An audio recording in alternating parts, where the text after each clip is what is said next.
வணக்கம் மக்களே, சற்று முன் வெளியான செய்தி ஒன்று வெளியாகியுள்ளது. 118 சட்டசபை தொகுதியிலையும் கவர்ந்த செய்த எடப்பாடி பழனிசாமி அதிமுகவின் மாவட்ட செயலாளர்களுக்கு முக்கிய அட்வைஸாம். வாங்க வீடியோவையும் நிமாக்கன்கா. அதாவது அதிமுகவின் மாவட்ட செயலாளர் கூட்டமானது இன்று அக்கட்சியின் பொதுச் செயலர் எடப்பாடி பழனிசாமி தலைமையில் நடைபெற்றதாம். எடப்பாடி பழனிசாமி மக்களை காப்போம் தமிழகத்தை மீட்போம் என்ற சுற்றுப்பயணத்தில்தான் 118 சட்டசபை தொகுதிகளுக்கு சென்றுள்ள நிலையில் இந்த ஆலோசனை கூட்டமானது இன்று நடைபெற இருக்கிறது. அதாவது சட்டசபை தேர்தல் நெருங்கி வரும் நிலையில் தான் தமிழ்நாடு முழுவதுமே சட்டசபை தொகுதிகள் வாரியாக சுற்றுப்பயணம் மேற்கொண்டு வருகிறார் எடப்பாடி பழனிசாமி. எதிர்க்கட்சி தலைவர் எடப்பாடி பழனிசாமி மக்களை காப்போம் தமிழகத்தை மீட்போம் என்ற பெயரில் இதுவரை மூன்றாம் கட்டங்களாக 118 சட்டப்பேரவை தொகுதிகளில் பரப்புரையை நிறைவு செய்துள்ளாராம். அதிமுக பொதுச்செயலர் எடப்பாடி பழனிசாமி அவர்கள் வரும் திங்கட்கிழமை முதல் மதுரையில் அவரது கட்ட சுற்றுப்பயணத்தை தொடங்க இருக்கிறார். 4வது கட்ட சுற்றுப்பயணமானது எடப்பாடி பழனிசாமி இந்த சுற்றுப்பயணத்தால் அதிமுக தொண்டர்கள் உற்சாகம் அடைந்திருப்பதாக அக்கட்சியிலிருந்து தலைமை கருதுகிறதா. இந்த சூழலில்தான் அதிமுக மாவட்ட செயலாளர்கள் ஆலோசனை கூட்டம் ராயப்பேட்டையில் உள்ள அக்கட்சி தலைமை அலுவலகத்தில் இன்று நடைபெறுவதா. எடப்பாடி பழனிசாமி சுற்றுப்பயணத்துக்கிடையே நடைபெறும் இந்த ஆலோசனை கூட்டம் ஒரு முக்கியத்துவம் வாய்ந்ததாக கருதப்படுகிறதா.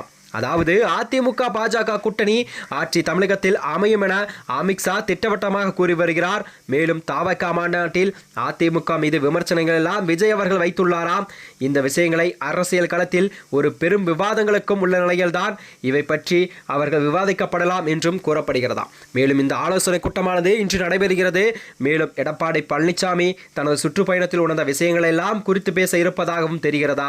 அது மட்டுமன்றி சட்டமன்ற தேர்தல் பணிகளில் கமிட்டி மற்றும் கூட்டணி வலுப்படுத்த உள்ளிட்ட பணிகளை எல்லாம் அதிமுக கண்டிப்பாக மேற்கொண்டு வரும் நிலையில்தான் அது தொடர்பான ஆலோசனைகள் எல்லாம் கட்சி ரீதியாகவும் தொண்டர்களுக்கு அறிவுரை வழங்குவதாக எடப்பாடி பழனிசாமி அவர்கள் தெரிவித்திருந்தாராம். அது மட்டுமன்றி மாச்சக்கல் கூட்டமாக தொடர்பாக வெளியிட்ட அறிக்கையில் கூட அனைத்து இந்திய அண்ணா திராவிட முன்னேற்ற கழக பொதுச் செயலாளர் சட்டமன்ற எதிர்க்கட்சி தலைவருமான எடப்பாடி பழனிசாமி தலைமையில் சென்னை ராயப்பேட்டையில் சண்முகம் சாலையில் உள்ள தலைமை கழகம் புரட்சித் தலைவர் எம்ஜிஆர் அவர்கள் மாளிகையில் இன்று ஆலோசனை கூட்டம் நடைபெறவிருக்கிறது.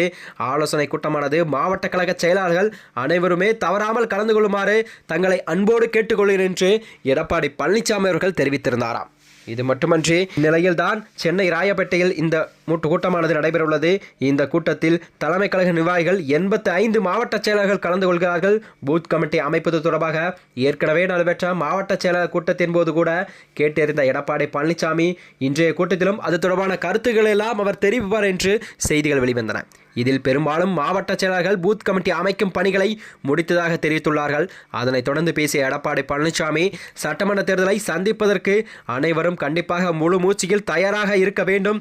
நிச்சயம் நமது உழைப்பு அதிமுக ஆட்சி தமிழகத்தில் மீண்டும் அமர வைக்கும் என்ற நம்பிக்கையோடு தான் நான் இதை கூறுகிறேன் என்று அவர் கேட்டுக்கொண்டாராம். மேலும் இது போன்ற வீடியோக்களை தெரிந்து கொள்ள நமது சேனலை மறக்காமல் சப்ஸ்கிரைப் செய்து கொள்ளும். நன்றி, வணக்கம்.